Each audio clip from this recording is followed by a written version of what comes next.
Have you ever woken up with this quiet, nagging feeling that something's off, like you're drifting through your days without really knowing why? You're not alone. That sense of being lost, even when everything on the surface seems fine, is more common than you might think.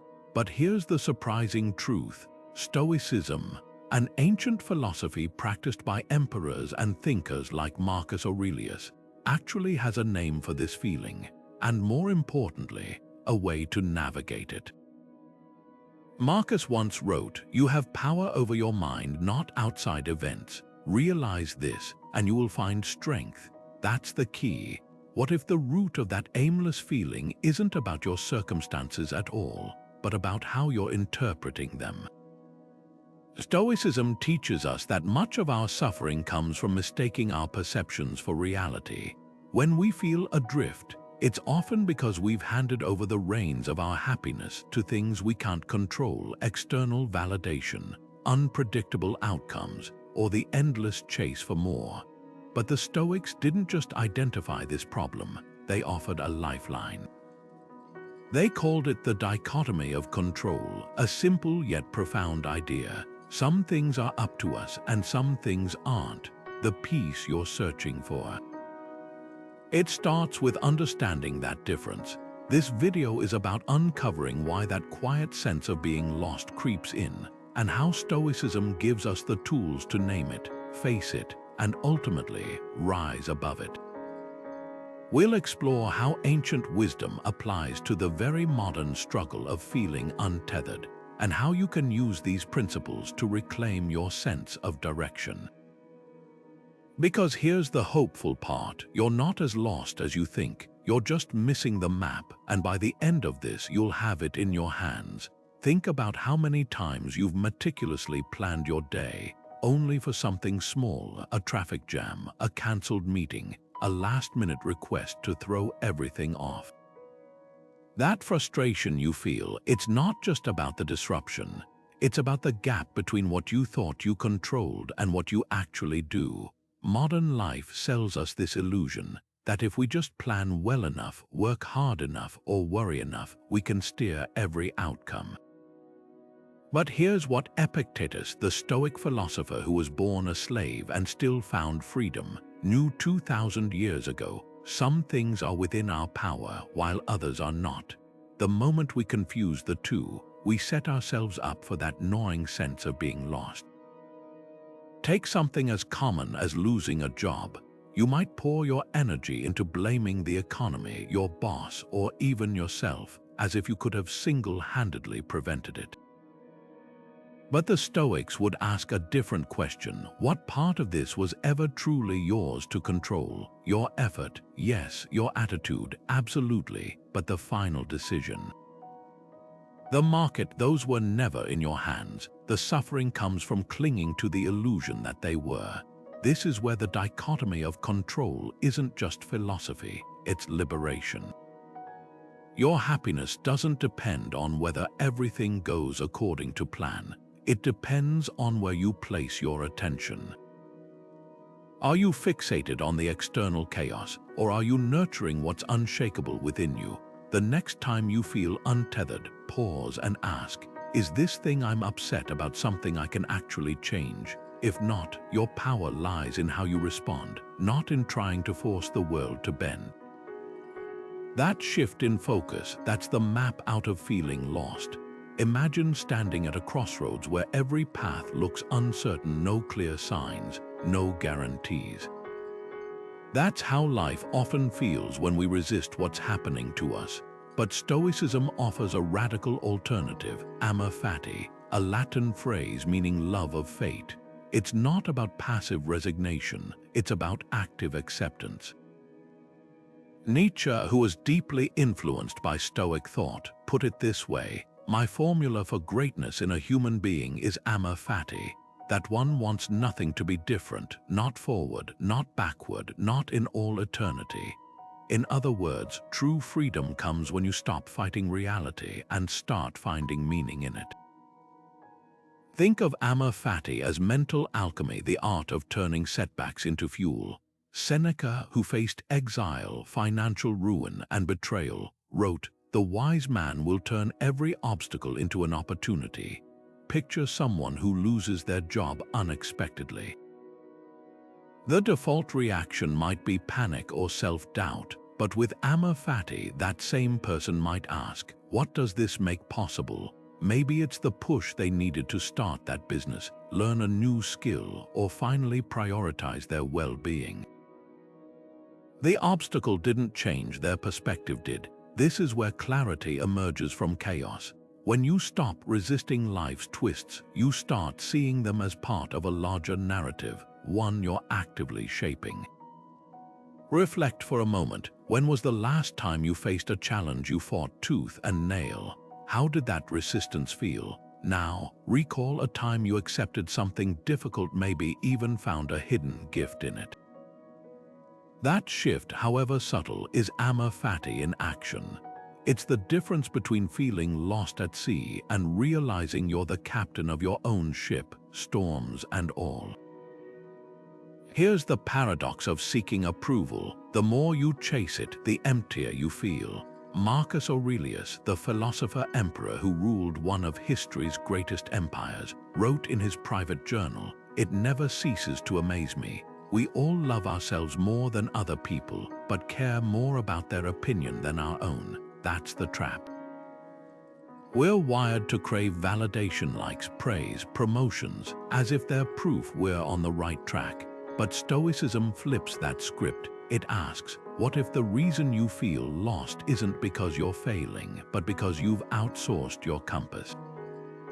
Take social media. Scrolling through curated highlight reels, it's easy to mistake visibility for value, to measure your worth by followers or comments. But here's the truth no algorithm will show you. External validation is a leaky bucket. Pour all your effort into filling it, and you'll still feel thirsty.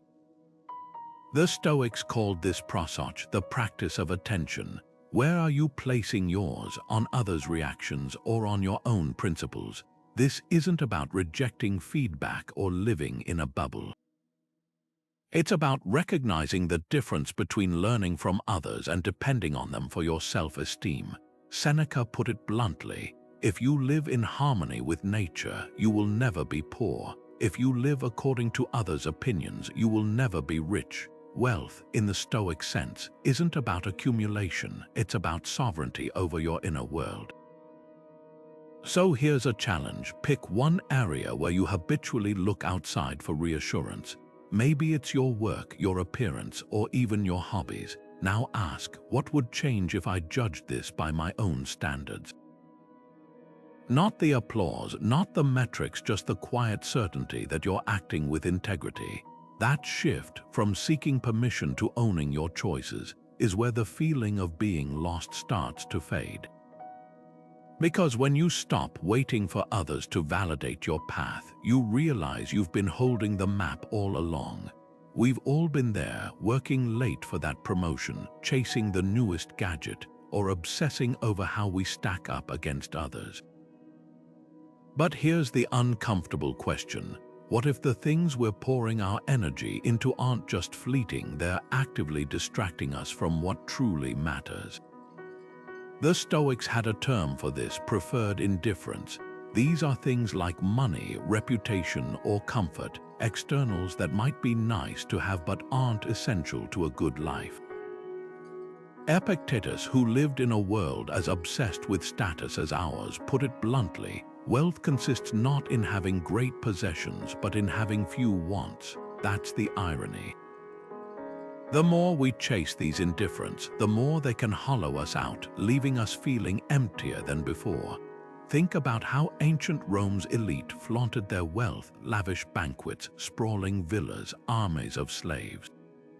Sound familiar? Swap villas for luxury cars and banquets for Instagrammable vacations, and the game hasn't changed. Seneca, who witnessed Rome's excess firsthand, warned, "It is not the man who has too little, but the man who craves more that is poor." Yet here's the twist. Stoicism isn't about rejecting comfort or success. It's about recognizing them for what they are, tools, not treasures. A comfortable life can be pleasant, but when we mistake it for the point of life, that's when the quiet dissatisfaction sets in. Let's try something. Take a moment to list 3 things you've pursued relentlessly, maybe a job title, a certain income, or even a relationship milestone. Now ask, if I lost this tomorrow, would I still be me? Not would it hurt, but would it change my core? That's the litmus test. The job, the car, the likes, they're all indifferent in the Stoic sense. They can't make you virtuous or fulfilled. Only your choices can. Here's where gratitude becomes your anchor. Instead of fixating on what you lack, try this. Each morning, name one thing you already have that no one can take: your resilience, your ability to choose kindness, even the simple joy of a deep breath. These aren't indifferents, they're the raw materials of a life well lived, because when you stop conflating preferences with necessities, something remarkable happens. The fog of not enough lifts, and you realize you were never lost, just looking in the wrong direction. There's a reason the Stoics swore by journaling. It wasn't just about recording events, but about excavating the hidden layers of their own mind. Seneca, in one of his letters to Lucilius, wrote, "I examine my entire day and go back over what I've done and said, hiding nothing from myself, passing nothing by." That's the power of this practice. It's not about self-criticism or tallying wins and losses. It's about shining a light on the quiet disconnects we ignore during the rush of the day, the unresolved tension in a conversation, the vague unease after scrolling too long, the frustration we quickly bury under distractions. Think of your mind like a cluttered room. You might not notice the dust piling up in the corners until you stop to sweep. Journaling is that pause. It's where you catch the thoughts you've been too busy to acknowledge. The ones that, left unchecked, fuel that nagging sense of being lost. Marcus Aurelius' Meditations wasn't some grand philosophical treatise. It was his private notebook filled with raw self-dialogue. Why do you worry about what others think? Have you forgotten how much more power your own judgment holds? He wasn't writing for an audience. He was untangling his own knots. Here's how you can start. Tonight before bed, take 5 minutes and ask yourself 2 questions. What emotion lingered with me today that I didn't fully address? And where did I act out of alignment with my values? Don't overthink it. Maybe you felt a pang of envy when a colleague got praised, or you rushed through a meal without tasting it. The goal isn't to judge, it's to notice. As Seneca observed, you must take charge of your own life, and the first step is to see it clearly. Grab a notebook, or even your phone's notes app, and write down one unresolved thought or emotion from today. No polishing, no censorship, just name it. You might be surprised how much clarity comes from simply acknowledging what's been humming beneath the surface. Because here's the secret: the act of naming something strips it of its power to disorient you. That vague feeling of being lost, it starts to dissolve when you bring it into the light. We live in a world obsessed with chasing happiness like it's some permanent state we can achieve if we just buy the right product, land the perfect job, or maintain a flawless mindset. But Marcus Aurelius, sitting in his military tent during brutal campaigns, saw through this illusion. He wrote, "The universe is change, life is opinion." That second part is crucial. It's not just that everything changes, but that our suffering comes from insisting it shouldn't. Think about the pressure we put on ourselves to stay up all the time, as if sadness, frustration, or boredom are signs we're failing at life. Stoicism flips that script. It doesn't promise eternal sunshine. It teaches us to build an inner shelter so we can stand steady in any weather. Consider the story of Cato the Younger, the Roman statesman who famously opposed Julius Caesar's tyranny. When his cause was finally lost, rather than surrender his principles, he chose to take his own life. but here's what's often missed. In his final hours, he didn't rage against fate or despair. He spent the evening calmly discussing philosophy, then retired to his room to read Plato's Phaedo, a dialogue about the immortality of the soul, twice over before ending his life with dignity. What shocks modern readers isn't just his act but his composure. How could someone facing such a dark moment appear so at peace? The answer lies in his Stoic training. He wasn't clinging to happiness, he was anchored in something deeper, integrity. This is where modern toxic positivity gets it wrong. Telling someone to just stay positive during grief or hardship isn't just unhelpful, it's unnatural. Even the Stoics wept at funerals. Seneca, consoling a grieving mother, didn't tell her to suppress her sorrow. He wrote, "Let your tears flow, but let them also cease." The goal isn't to never feel pain, it's to not be enslaved by it. Imagine a tree in a storm. Its branches sway, some leaves tear away, but the roots hold firm. That's the Stoic ideal, not rigidity, but resilient flexibility. So where does this leave us? Look back at your own life. When did you last judge yourself for having a bad day? That meeting where you felt nervous, the evening you snapped at your partner, the weekend you spent listlessly scrolling instead of being productive. What if those weren't failures but part of the human rhythm? The Stoics had a practice called premeditatio malorum, where they'd visualize challenges ahead, not to dwell on negativity but to normalize it. They knew winter would come. Their wisdom was in learning not to resent the cold but to appreciate the fire within. Here's an experiment. Next time you feel a negative emotion rising, anger, envy, sadness, instead of rushing to fix it, pause. Ask, what is this here to teach me? Maybe your frustration at a delayed flight is masking a deeper fear of wasted time. Maybe your envy of a friend's success points to an unacknowledged dream of your own. Emotions aren't obstacles to happiness, they're signposts, and when you stop treating them like enemies, you'll find something unexpected. Even in life's lows, you're never truly lost. You're exactly where you need to be. There's a kind of grief we don't talk about enough, the quiet mourning for things that never got a proper goodbye. Maybe it's the career path you abandoned to pay the bills, the friendship that faded without closure, or the version of yourself you thought you'd become by now. These losses don't come with funerals or sympathy cards, but they leave marks just the same.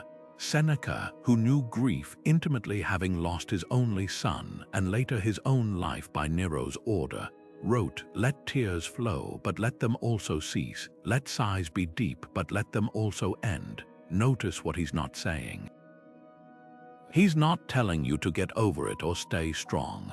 He's giving you permission to feel the weight, but also to set it down when you're ready. That's the Stoic distinction so many miss. Acceptance isn't suppression. It's not about burying pain under a mountain of productivity or toxic positivity. It's about looking loss squarely in the eye and saying, "This happened. It hurt, and now I choose how to carry it." Think of a modern example. Someone passed over for a promotion they'd worked years to earn. The Stoic response isn't to shrug and say, "It doesn't matter." It's to acknowledge the sting, then ask, what part of this pain is from the loss itself, and what's from my belief that I was entitled to the outcome? That second layer, the unmet expectation.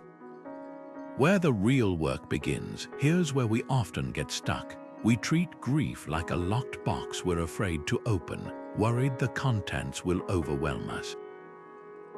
But what if the opposite is true? Picture a musician who fails an audition.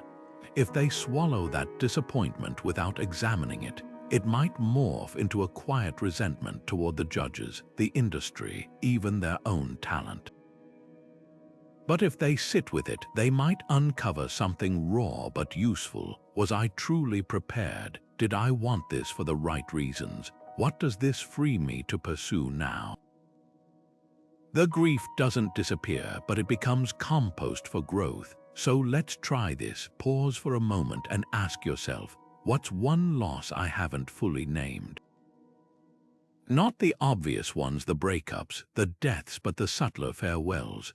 The hobby you gave up because adults don't have time for that.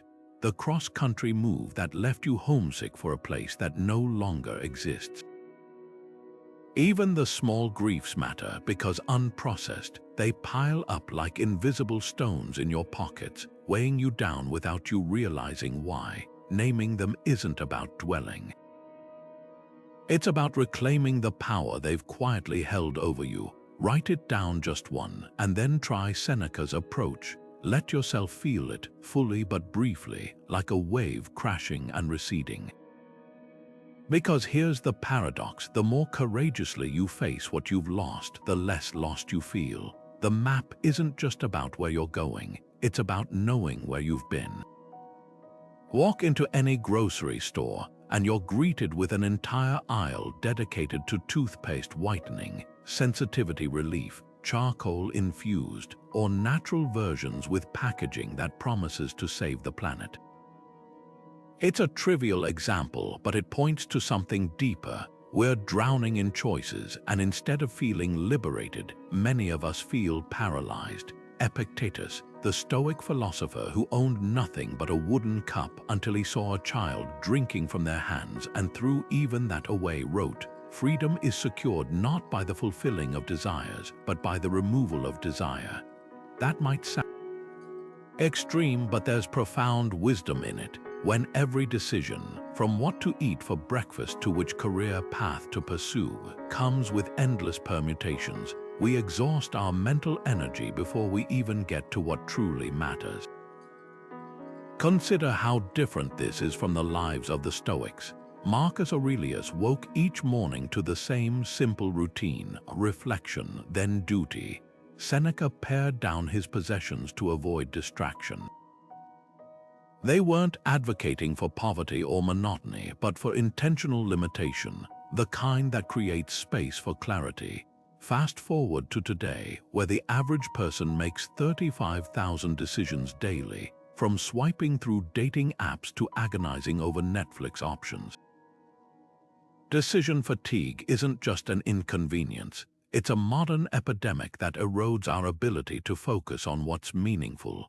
Here's the irony: more options don't lead to more satisfaction. Psychologists call it the paradox of choice. The more alternatives we have, the more we doubt our decisions and fear missing out. Imagine standing at a crossroads with 100 paths. The Stoics would argue that the real problem isn't picking the right one. It's the illusion that such a perfect path exists. Epictetus put it bluntly: first say to yourself what you would be, and then do what you have to do. In other words, define your values first, and the choices narrow themselves. So let's try something. Think of one area of your life where options overwhelm you. Maybe your closet bursting with clothes you never wear, the stack of unread books on your nightstand, or even the constant mental debate over whether you're in the right job. Now imagine imposing a Stoic constraint. What if you could only keep 3 of those items, or commit to one skill to master this year? The goal isn't deprivation. It's reclamation of attention, of purpose, of the quiet confidence that comes from knowing what's enough. Because sometimes the way to feel found isn't to keep searching for more paths, but to finally walk the one you've already chosen. Look around any modern city. The glow of screens, the hum of traffic, the relentless pace of schedules that have no regard for sunrise or seasons. We've built walls not just around our homes but around our very way of being, insulating ourselves from the natural rhythms that once grounded us. Marcus Aurelius, even as emperor, made time to reflect on this. Observe the movements of the stars as if you were running their courses with them, and let your mind constantly dwell on the changes of the elements into one another. Such imaginings wash away the filth of life on the ground. He wasn't just waxing poetic, he was pointing to something vital. that when we lose connection with nature's cycles, we lose an anchor for our own humanity. Think about how artificial our days have become. We wake to alarms, not sunlight. We measure productivity in clicks, not seasons. We've replaced the slow unfurling of a bud with the instant gratification of notifications.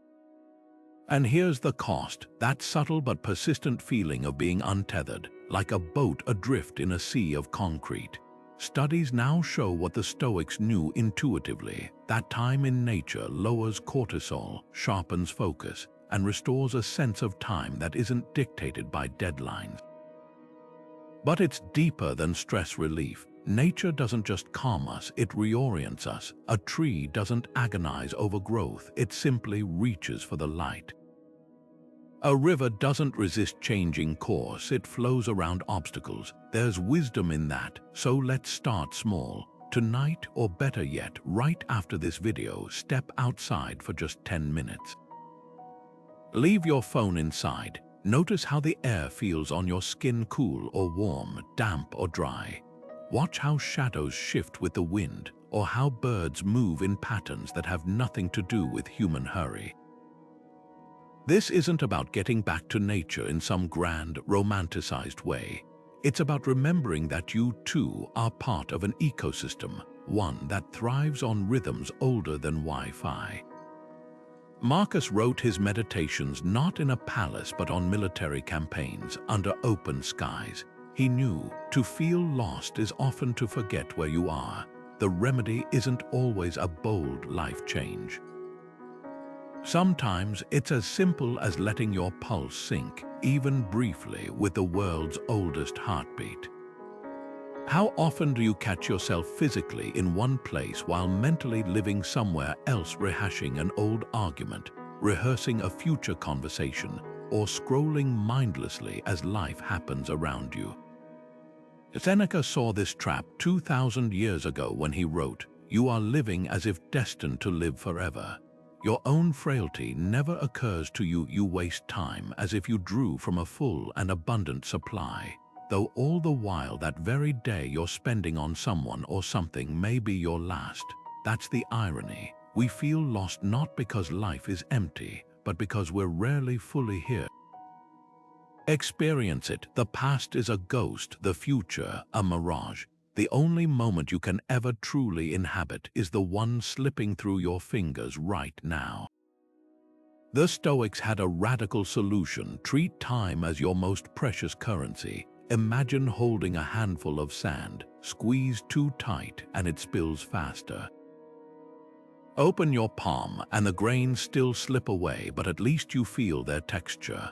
That's how Marcus Aurelius approached each day. Concentrate every minute on doing what's in front of you with precise and genuine seriousness, tenderly, willingly, with justice. Not as a means to an end, but as the thing itself. When you're fixated on yesterday's regrets or tomorrow's anxieties, you're like a chef so distracted by the menu they never taste the dish they're cooking. Here's a practice to break that cycle. Next time you're washing dishes, walking to your car, or even waiting in line, try this. Anchor yourself with your breath. Feel the air entering your nostrils, the slight pause before the exhale, the warmth as it leaves. If your mind wanders, and it will, gently guide it back without judgment. This isn't about emptying your thoughts, it's about noticing where they take you. Epictetus called this prosauch, the art of attention. He knew that presence isn't passive, it's a deliberate choice, moment by moment.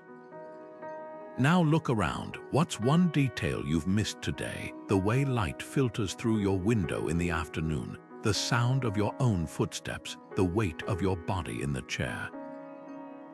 These aren't trivialities, they're the fabric of a life actually lived, because here's the secret, you'll never feel found in some distant future or idealized past. The only place you can ever be found is exactly where you are. There's a peculiar irony in how we use our free time today. We scroll through endless content, binge entire seasons in a single sitting, and yet somehow wind up feeling more drained than when we started. Musonius Rufus, the Stoic teacher who believed philosophy wasn't just for elites but for farmers and laborers too, put his finger on this centuries ago. Leisure without study is death, a tomb for the living man. That's the hidden cost of passive entertainment. It doesn't just kill time, it dulls the very faculties that make us feel alive. Think about the last time you lost an evening to auto-playing episodes or mindless clicks. The plot lines blur together, your eyes glaze over, and that vague sense of emptiness creeps in. It's not the activity itself, it's what's missing. The Stoics didn't avoid relaxation, but they were ruthless about its purpose. Seneca spent his evenings writing letters to friends, Marcus Aurelius journaled by candlelight, and Epictetus hosted dialogues with students. Their leisure wasn't about escape, it was about engagement. When we numb ourselves with passive consumption, we're not resting, we're retreating from the one thing that truly restores us, the act of creating, questioning, or connecting. Here's the experiment. Swap just 1 hour of screen time this week for something that demands you show up, not in a lofty, self-improvement way, but like the Stoics did. Read a book that challenges you, even if it's just a few pages. Write down 3 thoughts from your day, messy and unpolished. Try fixing that leaky faucet instead of watching a tutorial about it. The goal isn't productivity, it's presence. Notice how different it feels to end an hour with clay on your hands from pottery or ink on your fingers from sketching, rather than the phantom swipe of a thumb on glass. This isn't about shaming modern comforts. It's about recognizing that leisure, in its original sense, was never meant to be a void. The Latin otium, often translated as leisure, referred to time spent in reflection, study, or meaningful conversation. Its opposite wasn't work but negotium, the busyness of commerce and politics. The Stoics knew that how we spend our downtime isn't separate from life. It's the quiet undercurrent that shapes it. So tonight, when you reach for the remote, pause and ask, is this serving me or just silencing me? The difference between feeling lost and found might just be an hour spent doing instead of absorbing. Imagine standing on the shore at dusk, watching the tide pull back with each wave. There's something unsettling about that rhythm, the way it reminds us that everything recedes eventually, even time itself. This is the quiet dread we rarely voice, the fear that our days are slipping away unnoticed like sand through an hourglass. Marcus Aurelius, who ruled an empire but never forgot his own impermanence, wrote, "You could leave life right now." Let that determine what you do and say and think. That's the Stoic practice of memento mori, not a morbid fixation, but a wake-up call to live with urgency and clarity. Consider how differently we moved through the early days of the pandemic. When faced with the stark reality of mortality, trivial worries fell away. People planted gardens, reached out to estranged family, or finally wrote that novel. Not because death was certain, but because its possibility sharpened focus. The philosopher Martin Heidegger called this being toward death, the idea that acknowledging our finitude is what gives life its weight and meaning. The Stoics would have agreed. They didn't shy from death, they used it as a whetstone to hone their priorities. Here's the paradox: the more we try to ignore mortality, the more it haunts us as a vague unease. That background static of "I should be doing more." But when we confront it directly, something shifts. A study published in the Journal of Positive Psychology found that people who reflected on their mortality for just 10 minutes a week became more generous, less materialistic, and more likely to pursue meaningful goals. Death, it turns out, isn't the enemy of a good life, it's the compass. So let's try what the Stoics did. Grab a pen and paper or open your notes app and write 2 lists. First, what would I regret not doing if today were my last? Then, what am I currently spending time on that won't matter in a year? The gap between those lists isn't a failure, it's a roadmap. Because here's the secret no one tells you. The fear of dying isn't really about the end. It's about the risk of arriving there with a life half-lived. And that's something you can start changing today. Have you ever said yes to something while your gut screamed no? That uneasy feeling isn't just indecision. It's the friction between what you're doing and what you truly value. Epictetus, the Stoic teacher who turned adversity into wisdom, put it plainly: first say to yourself what you would be, and then do what you have to do. But here's the catch: most of us never complete step one. We chase goals set by others, nod along to expectations we don't share, and wonder why we feel so fractured inside. The burden isn't just the weight of these choices, it's the silence of values we've never named. Take something as simple as your calendar. Every meeting, every social obligation, every quick favor for someone else represents a tiny allocation of your finite time. Now ask, which of these align with what I actually care about? If the answer isn't immediate, that's the conflict. Modern life bombards us with borrowed priorities, hustle culture's glorification of burnout, social media's obsession with visibility, even well-meaning family nudges toward traditional milestones. Without clear values, we become weather vanes spinning with every gust of external pressure. This is where Stoicism offers more than philosophy, it offers a mirror. Epictetus didn't just urge us to define values, he demanded we interrogate them. Is that promotion you're chasing about growth or fear of falling behind? Is that friendship you maintain out of genuine connection or habit? The discomfort you feel when actions and values clash isn't a flaw, it's your inner compass trying to recalibrate.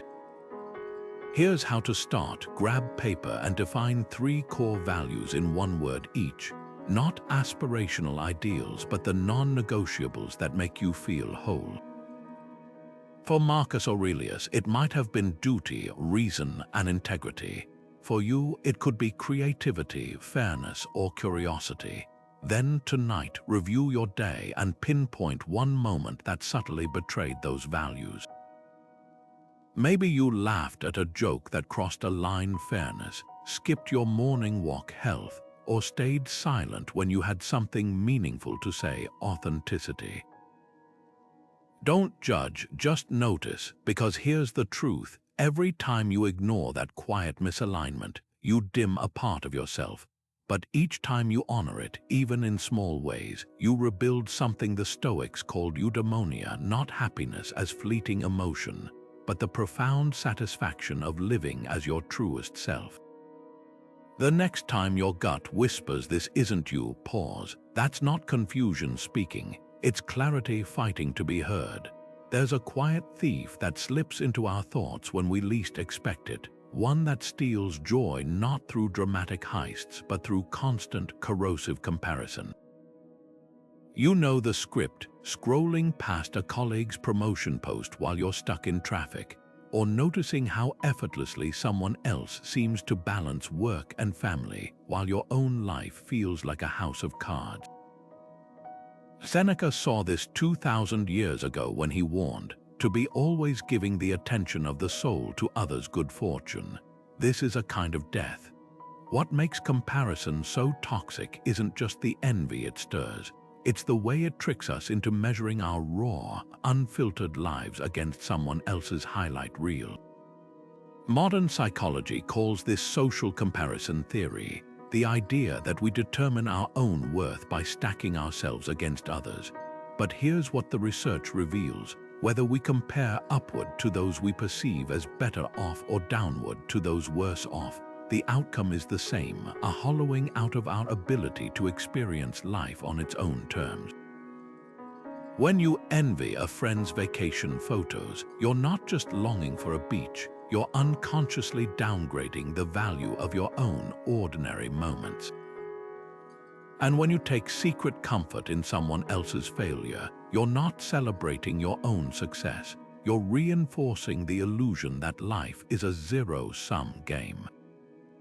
Consider how different this is from the Stoic approach. Seneca didn't say stop envying people who have more than you. He said envy no one. That includes not just the rich and successful, but also those we might pity. Why? Because comparison in any direction anchors us to external things that by their very nature ebb and flow. Imagine two trees in a forest, one obsessing over its neighbor's height, the other fixated on the withered sapling nearby. Neither is rooted in its own growth. That's the trap. You can't thrive when you're constantly auditing someone else's life. Here's a challenge. Try a comparison detox for just 24 hours. Every time you catch yourself measuring your productivity against a coworker's, your parenting against an influencer's, even your struggles against someone else's, pause and ask, is this lens helping me see clearly or distorting reality? Notice how often these comparisons hinge on incomplete information. That friend with the perfect marriage, you don't see their silent compromises. The entrepreneur who made it overnight, you weren't there for their years of false starts. Comparison thrives in the gaps of what we don't know, so let's get brutally honest. Who's that one person, maybe a former classmate, a sibling, or even a stranger online, whose shadow you've been living under? Write their name down, then write this next to it. Their path is not my path. Not better, not worse, just different. Because here's the truth no algorithm will show you. The only life you're meant to measure is the one unfolding in your own shoes. Every minute spent sizing up someone else's journey is a minute stolen from writing your own. We wear busyness like a badge of honor, as if the sheer volume of tasks completed proves our worth. But Marcus Aurelius, who governed the vast Roman Empire while writing timeless philosophy, saw through this illusion. If you seek tranquility, do less. Not nothing less, do only what's essential. That last part stings, doesn't it? Because deep down, we know most of our hustle isn't moving us forward, it's just keeping us spinning. The ancient Stoics didn't have Slack notifications or endless meetings, but they understood something we've forgotten. Activity isn't the same as progress. Picture two blacksmiths. One hammers relentlessly, producing a pile of misshapen metal. The other strikes fewer blows, but each one precise, forging a blade that holds its edge. Modern life rewards the first blacksmith. We equate exhaustion with importance, mistaking full calendars for full lives. But the Stoics measured productivity differently, not by how much you did, but by how much of what you did mattered. Seneca worked fewer hours than most modern executives, yet his writings shaped centuries. Why? He ruthlessly prioritized, asking of every task, does this serve my purpose or just my pride? Here's the uncomfortable truth. Much of what fills our days is what economists call bullshit jobs, tasks that even we can't justify when pressed. The unnecessary CC'd emails, the redundant reports no one reads, the meetings that could have been a two-line message. We complain about being overworked while secretly fearing what we'd do with the emptiness if we stopped. That's the real function of busyness. It's a distraction from the harder question. What would I do if I weren't pretending to be indispensable? Try this tonight. Open your calendar or to-do list from the past week. For each item, ask two questions. Did this align with my deepest values, and could it have been skipped or shortened without consequence? Be brutally honest. You might discover that 30% of your work was just theater, performance art to convince others and yourself that you're productive. The Stoics called this the discipline of assent, pausing before automatically saying yes to every demand. This isn't about laziness, it's about reclaiming your attention for what truly builds a life. When you stop conflating motion with meaning, something extraordinary happens. The fog of fatigue lifts and you realize you weren't lost, just running in circles. The path forward isn't doing more.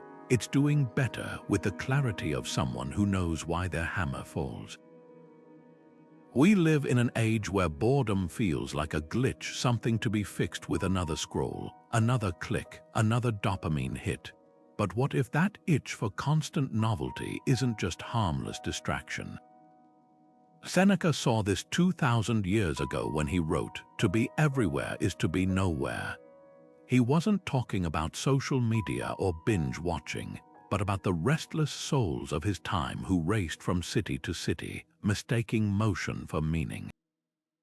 The chariots have been replaced with flight deals and infinite tabs, yet the emptiness remains the same. Think about how differently we experience stillness now.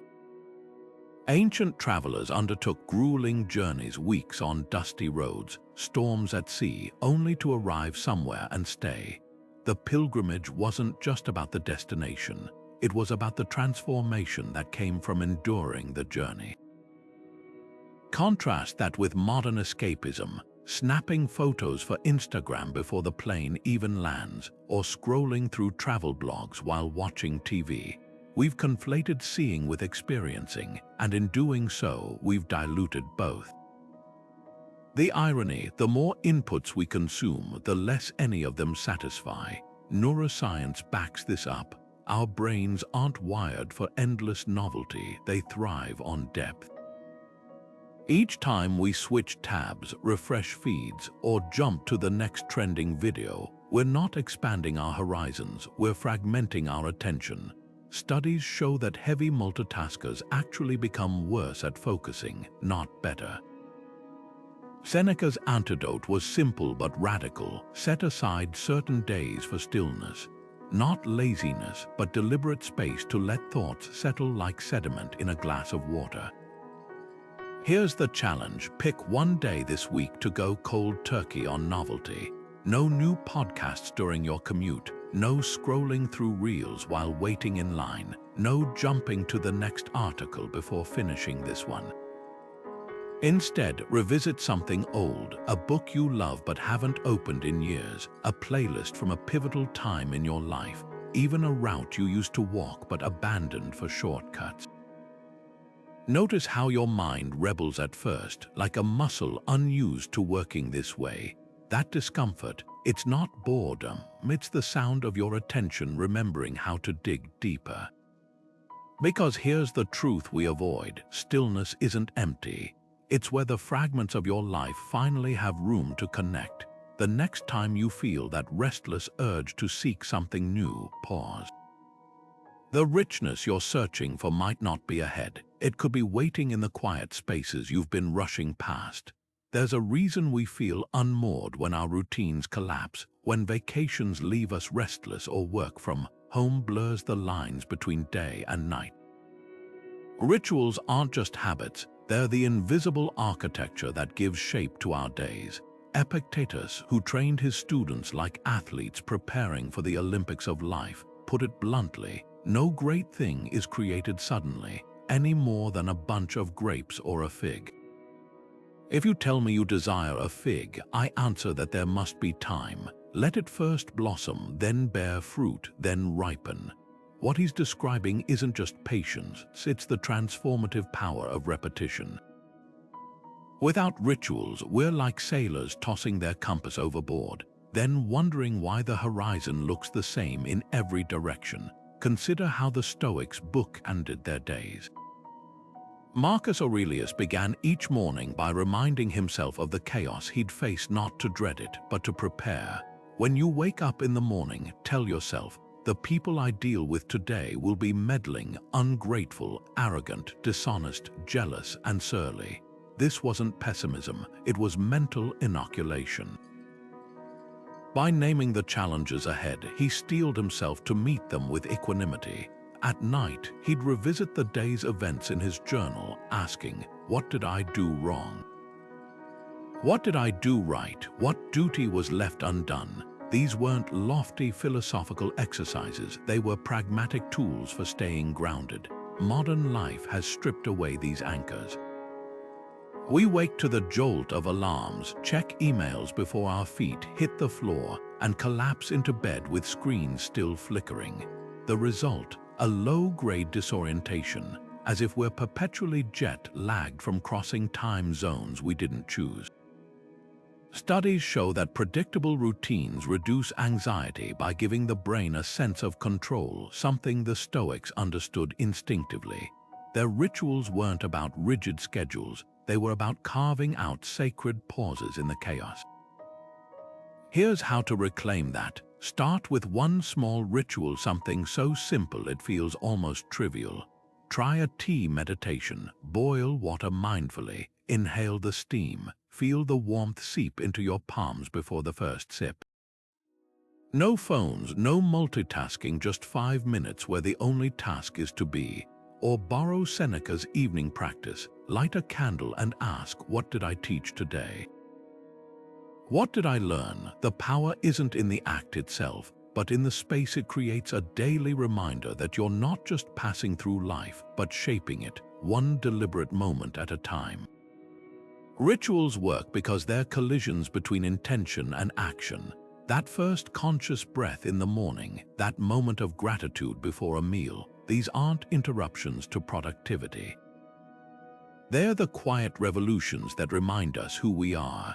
And in a world that's constantly pulling us outward, sometimes the most radical act is to pause long enough to find your footing again. Consider how quickly we reach for our phones in an elevator, how we habitually turn on background noise the moment silence settles, how we'll scroll mindlessly rather than sit with our own thoughts for even 5 minutes. This isn't just distraction, it's avoidance. Seneca saw this 2,000 years ago when he wrote, "Be wary of the crowd." It's not just that they're unwilling to give good advice, they actively work to sabotage your peace of mind. But here's the twist, the crowd he warned against isn't just other people. It's anything we use to drown out the one voice we're most afraid to hear, our own. The ancients didn't just tolerate solitude, they sought it like a lifeline. Marcus Aurelius wrote his meditations on military campaigns, stealing quiet moments in his tent. Epicurus created his famous garden school as a retreat from Athens' chaos. Even Diogenes, living in his barrel, understood something we've forgotten. Solitude isn't emptiness. It's the space where the sediment of your thoughts finally settles, where you stop performing and start listening. Contrast that with modern loneliness, that hollow ache we try to numb with notifications and endless streaming. Loneliness is the pain of feeling disconnected. Solitude, that's the cure. Here's the uncomfortable truth. We've conflated being alone with being abandoned. Watch a toddler left in a room without toys within minutes. They'll invent a game with their shadow or a scrap of paper. Somewhere between childhood and adulthood, we unlearn that skill. We've been conditioned to believe solitude is something to endure, not explore. But think of the last time you had a breakthrough, maybe in the shower or on a long drive with the radio off. That clarity didn't come from more input. It came from finally giving your mind room to breathe. So here's your challenge today. Carve out 20 minutes for a reflection walk. No podcasts, no music, no phone calls, just you and your thoughts. Start by observing the mundane, the rhythm of your footsteps, the way light filters through leaves, the weight of your breath. When your mind inevitably wanders to to-do lists or old conversations, gently guide it back. This isn't about forcing insights, it's about practicing presence. As Seneca reminded Lucilius, you must take charge of your own life, and the first step is to see it clearly. That restless urge to reach for distraction. It's not boredom, it's fear. Fear of what you might discover when the noise stops. But here's the secret. What waits in the quiet isn't a monster. It's the version of yourself you've been too busy to meet. And that conversation, it might just be the one that changes everything. We've all felt the weight of those invisible expectations, the ones that whisper you should be married by 30, should own a home, should have your career figured out by now. These aren't just passing thoughts, they're cultural scripts we've absorbed so deeply they feel like personal ambitions. Marcus Aurelius confronted this same pressure in his time, writing, "It never ceases to amaze me. We all love ourselves more than other people, but care more about their opinion than our own." That's the paradox. We chase milestones we never consciously chose, then wonder why reaching them leaves us feeling hollow. Take the modern obsession with early career success. Society paints a picture: graduate by 22, climb the corporate ladder by 30, retire wealthy. But what if your path looks different? Gap years, career pivots, or work that prioritizes meaning over prestige? The tension isn't just about timing. It's about the quiet violence of measuring your life against a yardstick you didn't create. Stoicism calls this living by opinion, letting external norms drown out your inner compass. Here's how these shoulds divide us. Imagine two voices in your head. One says, "I love creating art, even if it doesn't pay well," while the other counters, "But you should be more practical." That second voice isn't yours. It's the echo of parents who feared instability, teachers who praised conventional paths, or algorithms that equate wealth with worth. Every time you silence the first voice to appease the second, you fracture yourself a little more. Seneca saw this clearly. You live as if you were destined to live forever. No thought of your frailty ever enters your head. How much time has already passed you take no heed. You squander time as if you drew from a full and abundant supply. Let's make this practical. Grab a sheet of paper and draw two columns. Label the first what I value and the second what I've been told to value. Start small. Maybe you value slow mornings with coffee, but you've been told to value grinding before sunrise. Perhaps you crave creative projects, but you've been told to prioritize stability. The gap between these columns isn't failure, it's the map back to yourself. Now choose one should from the second column, just one, and ceremoniously let it go. Not because it's wrong, but because it's not yours. For Marcus, this meant rejecting the excess of imperial Rome to sleep on a simple cot. For you, it might mean unfollowing accounts that trigger comparison or saying no to a promotion that would steal your evenings. This isn't rebellion, it's returning to your nature, because buried under all those shoulds is a quieter, steadier voice, the one that knows exactly who you are when no one's watching. We live in a world where opinions are cheaper than air tweets, hot takes, think pieces, and endless commentary flooding our screens every waking minute. It's not just the volume that overwhelms, it's the way these voices seep into our mental space, crowding out the quieter, more essential one, our own. Epictetus, the Stoic philosopher who taught in a noisy Roman marketplace, faced this same challenge 2,000 years ago. If someone tried to take control of your body and hand you over to a passerby, you'd fight back. Yet you hand over your mind to anyone who insults you, allowing your emotions to be stirred as they see fit. His warning wasn't about avoiding criticism. It was about recognizing how easily we surrender our inner clarity to the chaos of others' agendas. Think about your last scroll through social media or news headlines. How many of those voices were truly worth your attention? The pundit predicting doom, the influencer flaunting their curated life, even the well-meaning friend offering unsolicited advice. Each one stakes a claim on your mental real estate. And here's the hidden cost. The more space you give them, the harder it becomes to hear your own instincts. Research shows that excessive media consumption doesn't just distract us, it rewires our brains to crave external validation over internal guidance. We start judging our choices by likes instead of values, trending topics instead of truth. This is where the Stoics would prescribe something radical, a media fast. Not forever, but long enough to reset your compass. Picture a week without news alerts, without scrolling, without absorbing hot takes on things that don't actually affect your life. At first, it might feel like withdrawal, your thumb twitching for the refresh button, your mind hungry for the dopamine hit of new information. But then something shifts. The mental static fades, and you start noticing thoughts you've been ignoring. That creative idea buried under worry, that quiet knowing about a decision you've been avoiding, even the simple joy of being present without an audience. So here's the question to sit with today: whose voices are louder than your own right now? Not just the obvious ones, the politicians, the celebrities, but the subtler influencers, the colleague whose definition of success you've unconsciously adopted, the relative whose expectations still shape your choices, even the algorithm dictating what you should care about. Write them down, then ask, if these voices went silent, what might I finally hear? Because the path back to yourself isn't about adding more wisdom.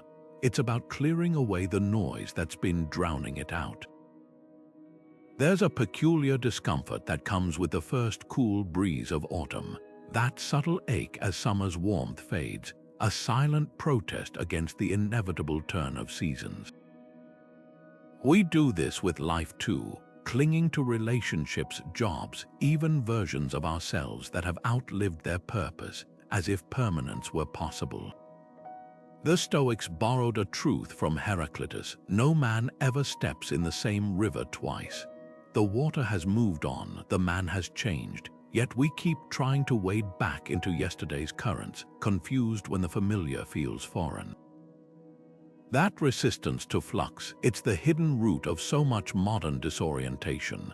Consider how we treat aging, a process as natural as leaves turning gold, yet we spend billions fighting it with creams, dyes, and denial. Or the way we white-knuckle routines long after they've stopped serving us, terrified of the blank space that comes with change. Seneca saw this clearly. You live as if you were destined to live forever. No thought of your frailty ever enters your head. We forget that impermanence isn't the exception, it's the rule. The job you fear losing will one day end, whether by your choice or circumstance. The children you're rushing home to will grow independent. Even the body you wake up in today isn't the one you had a decade ago. The suffering comes not from the changes themselves, but from the exhausting work of pretending they won't happen. Nature understands this rhythm intuitively. A tree doesn't mourn its falling leaves. It prepares for winter, then sprouts new buds when the time comes. The ocean doesn't resent the tide for receding. It knows the waves will return. Yet humans armed with calendars and nostalgia insist on freezing time, then wonder why we feel out of sync. Marcus Aurelius meditated on this daily. The universe is transformation, life is opinion. That second part holds the key. It's not change that unsettles us, but our belief that things should stay the same. Here's an experiment. Tonight, open your journal and finish this sentence. I've been resisting. Maybe it's a friendship that's run its course, a career that no longer fits, or even the subtle shifts in your body that signal time's passage. Don't analyze it, just name it. Then, beneath that, write, what if this change isn't happening to me, but for me? The first step toward finding yourself isn't digging in your heels. It's learning to flow with the current, trusting that the river knows where it's going even when you can't yet see the bend ahead. We rush through our days with our eyes fixed on some distant horizon. The next promotion, the dream vacation, the life we'll have someday, while stepping right over the tiny miracles at our feet. Marcus Aurelius, the most powerful man in Rome, found wonder in the humblest moments. When you arise in the morning, think of what a precious privilege it is to be alive, to breathe, to think, to enjoy, to love. That's the Stoic secret we've forgotten. Joy isn't a rare treasure to be unearthed in grand events, but a daily practice of noticing what's already here. Think about your last week. How many small pleasures slipped by unnoticed? The way sunlight pooled on the kitchen floor at breakfast, the unexpected text from an old friend, even the satisfying crunch of autumn leaves underfoot. We dismiss these as trivial, yet they're the very threads that weave a life worth living. Modern research confirms this. Studies on micro-moments of positivity show it's not the occasional vacation that sustains happiness, but the cumulative effect of daily delights. Yet we've been conditioned to treat them as background noise, waiting instead for the crescendo of some imagined future happiness. Here's where the Stoics would call our bluff. They didn't have neuroscientific studies, but they understood attention as the ultimate alchemy. Epictetus taught, wealth consists not in having great possessions, but in having few wants. The inverse is also true. Richness isn't about acquiring more, but about fully receiving what's already given. A child knows this instinctively, the way they'll stop mid-step to examine a ladybug or laugh at the sound of rain on a window pane. Somewhere along the way, we unlearn that skill, trading presence for productivity. Let's reclaim it. Tonight, try this. Grab any notebook, even a scrap of paper, and start a micro-joy log. No grand entries required, just 3 tiny delights from today. Maybe it was the warmth of your coffee cup against your palms, the way your dog sighed when you scratched their favorite spot, or the unfamiliar song that made you pause before changing the station. Write them down not as a checklist, but as an act of remembrance, because here's what happens when you start collecting these moments. You begin to realize how much you've been taking for granted. The world hasn't changed, your attention has, and suddenly, the life you thought was ordinary reveals itself as something extraordinary, one small joy at a time. The fear of missing out isn't some modern invention, it's as old as human desire itself. Seneca nailed it 2,000 years ago when he wrote, "It is not the man who has too little, but the man who craves more that is poor," that craving. It's the engine behind FOMO, that gnawing sense that somewhere, someone is living a better, shinier version of your life. But here's what's different today. Our ancestors only had to compare themselves to their neighbors or the occasional traveler's tales. We're bombarded with highlight reels from 7 billion lives, all curated, filtered, and served up on demand. Take a scroll through social media right now. That friend's tropical vacation, the colleague's promotion post, even the stranger's perfectly plated avocado toast, each one whispers the same lie. You should be here instead. The Stoics called this the slavery of opinion, letting others dictate what's worthy of your envy. Ancient FOMO might have been about missing a feast in the next village. Modern FOMO, it's the paralysis of infinite options, the terror of choosing one path when 1,000 others glow temptingly on your screen. Seneca's antidote was radical simplicity. Until we have begun to go without them, we fail to realize how unnecessary many things are. He wasn't preaching poverty. He was pointing out that freedom comes from realizing you already have enough. Imagine 2 people at a banquet, one obsessively eyeing every dish they didn't take, the other savoring what's on their plate. Both have equal access to joy, only one is too distracted to taste it. Here's the challenge that cuts through the noise. Open your phone's settings right now, yes, while watching this, and delete one app that consistently triggers comparison. Not forever, just for a week. Notice how your mind rebels. But what if I miss an important update? That's the FOMO talking, the truth. You won't miss what actually nourishes you. The right connections, the meaningful updates, they'll find their way to you. What you'll lose is the static, the endless scroll of lives that aren't yours. Because here's the secret no algorithm will tell you. Contentment isn't about having it all. It's about realizing that what you already hold is already enough. And the sooner you silence the voices telling you otherwise, the sooner you'll hear the one that matters, your own. There's a quiet irony in how connected we've never been, yet how deeply alone so many of us feel. We curate our lives for virtual applause but forget what it's like to be truly seen. Epictetus, who taught philosophy not in ivory towers but in the messy reality of daily life, put it plainly: what brings no benefit to the hive brings none to the bee. That's the Stoic reminder we've lost. Our well-being is woven into the well-being of others. Yet modern individualism sells us a lie, that strength means going it alone, that success is a solo climb, and that needing community is somehow a weakness. Think about the last time you felt truly understood, not just acknowledged in passing, but deeply met, where your struggles didn't need to be performative to earn compassion. Chances are it wasn't in a comment section or a crowded room, but in a smaller circle where masks could drop. The paradox: we're more social than ever, yet genuine belonging has become a rare currency. Studies show loneliness now rivals smoking as a health risk, not because we lack connections, but because so many of them lack depth. We've traded village squares for viral posts, forgetting that human beings thrive in tribes, not just timelines. This is where Stoicism offers a counterintuitive truth. Self-reliance isn't about isolation. It's about choosing whose company makes you better. Marcus Aurelius, despite ruling an empire, wrote, "When you wake up in the morning, tell yourself, the people I meet today will be meddling, ungrateful, arrogant, dishonest, jealous, and surly. They are like this because they cannot tell good from evil." But notice he didn't retreat to a mountaintop. He engaged not because people were perfect, but because growth happens in friction.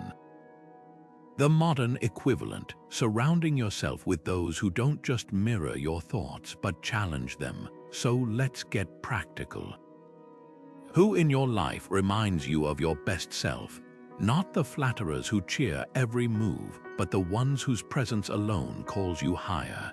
The friend who asks the uncomfortable questions, the mentor who models integrity, even the stranger at the volunteer kitchen whose gratitude reconnects you to purpose. If no one comes to mind, that's the red flag. Seek out spaces where your values are lived, not just liked. A Stoic reading group, a community garden, even an online forum with depth over drama.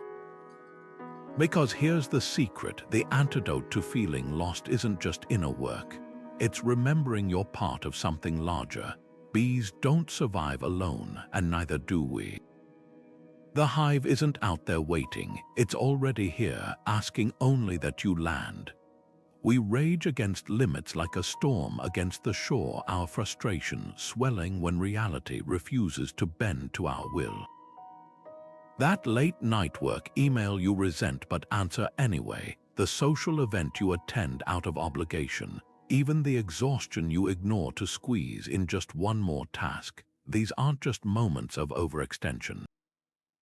They're rebellions against the most fundamental truth of existence: we are finite creatures. Marcus Aurelius, who governed an empire yet slept on a simple cot, wrote, "You've been given your own portion of time. Use it to advance your enlightenment, or it will be gone, and neither will you return." His warning wasn't about productivity hacks. It was about the arrogance of pretending we're exempt from the very laws that define life. Consider how we treat time and energy like bottomless resources. We pack schedules until they burst, then blame the day for being too short. We glorify burnout as a badge of honor, mistaking depletion for dedication. But here's what the Stoics understood: limits aren't punishments. They're the guardrails that keep us from veering off the cliff of our own expectations. A river without banks isn't free, it's a flood. And yet we chafe against these boundaries as if by sheer willpower we could make the sun stand still or stretch 24 hours into 48. This resistance shows up in subtler ways too. That friend who always cancels plans last minute. Their busyness might be less about obligations and more about an unwillingness to say no. The projects you half finish because you overcommitted, they're not failures of time management, they're protests against the humbling truth that you can't do everything. Seneca saw this clearly: life is long if you know how to use it. not if you chase more of it, but if you honor the portion you have. So let's try something radical. This week, set one loving boundary, not as a wall to keep life out, but as a fence to let your soul breathe. Maybe it's turning off notifications after 7 p.m. Not because you're lazy, but because rest is sacred. Perhaps it's declining a request that drains you, not with guilt, but with the quiet confidence that your energy deserves protection. Marcus didn't conquer his world by ignoring his limits. He ruled it by respecting them. And when you finally stop fighting the edges of your humanity, you'll find something unexpected. The space you've been craving was never missing. You were just too busy overflowing your cup to notice it was already full. So here's what we've uncovered. That quiet sense of being lost isn't some personal failing. It's the inevitable result of living at odds with reality. Stoicism doesn't just name this feeling, it hands you the antidote. When you're adrift, it's often because you've mistaken the map for the territory, confusing your expectations for how life should be with how it actually is. The Stoics called this the discipline of ascent, the practice of pausing before reacting, of questioning whether your suffering comes from the event itself or the story you've wrapped around it. Think back to the key tools we've explored, the dichotomy of control that separates what's yours to change from what isn't, amor fati that transforms obstacles into fuel, and the premeditatio malorum that prepares you for life's inevitable storms. These aren't abstract ideas, they're lifelines. When you feel untethered, it's usually because you've neglected one of these practices.